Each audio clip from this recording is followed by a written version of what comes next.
Hi friends.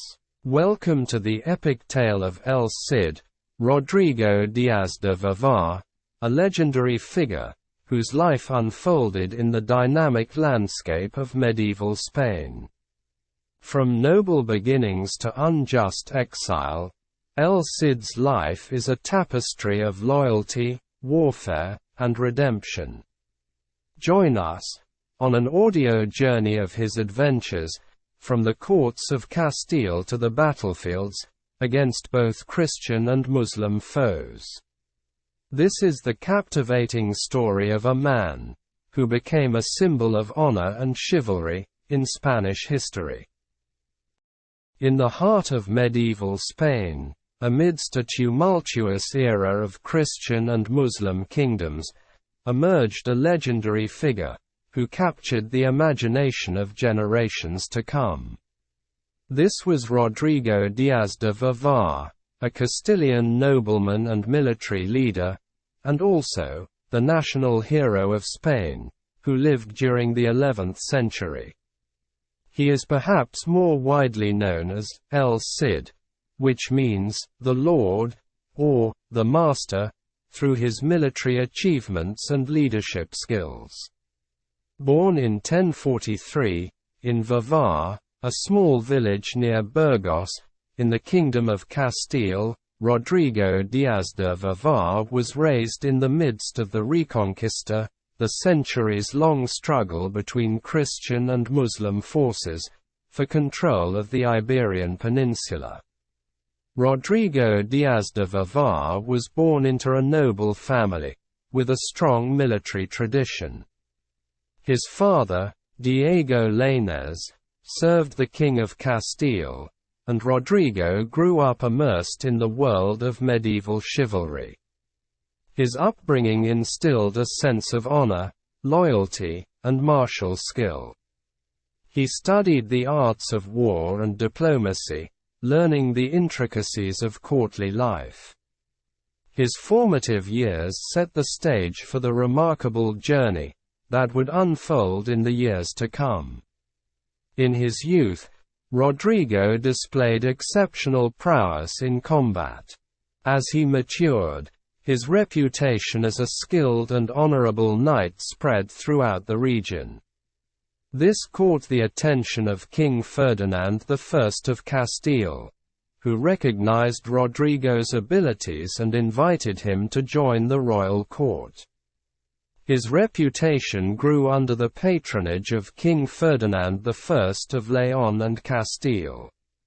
Rodrigo's bravery and tactical brilliance were instrumental in securing several victories for the Christian kingdoms.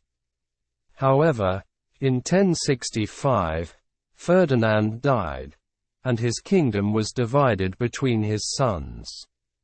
The eldest, Sancho, received Castile. The second, Alfonso, León, and the region of Galicia was carved out of the northwest corner, to create a separate state for Garcia. Rodrigo continued his service under King Sancho II. His first military appointment was as standard-bearer and commander of troops for Sancho. During this time, he earned the nickname El Cid, as well as the honorific title of Campida, meaning the champion, due to his exemplary leadership and martial achievements. Sancho emerged victorious and reunited their father's possessions under his control in 1072. However, political intrigue and rivalry among the king's brothers led to Sancho's assassination. Following Sancho's death, the Kingdom of Castile fell into turmoil. Alfonso VI, another of Ferdinand's sons, emerged as the successor. Having fought for Sancho, Rodrigo now found himself in an awkward situation with the Alfonso administration.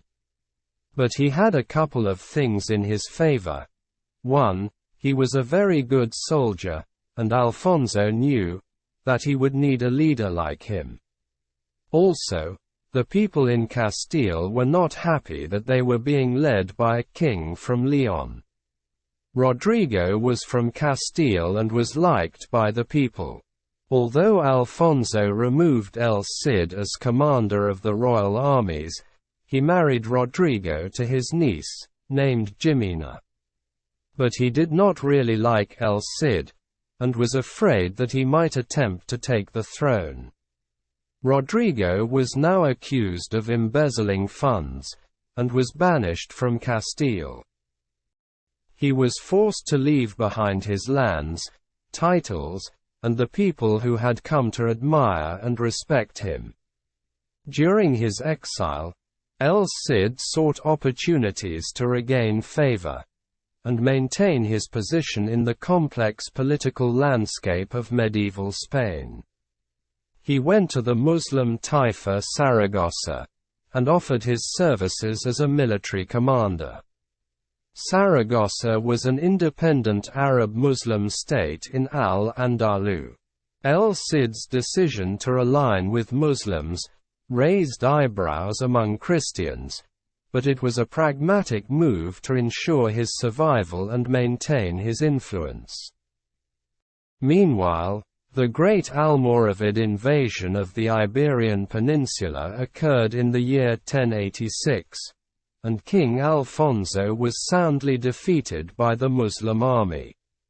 As time proved, King Alfonso was simply not capable of defeating the Muslim general Yusuf.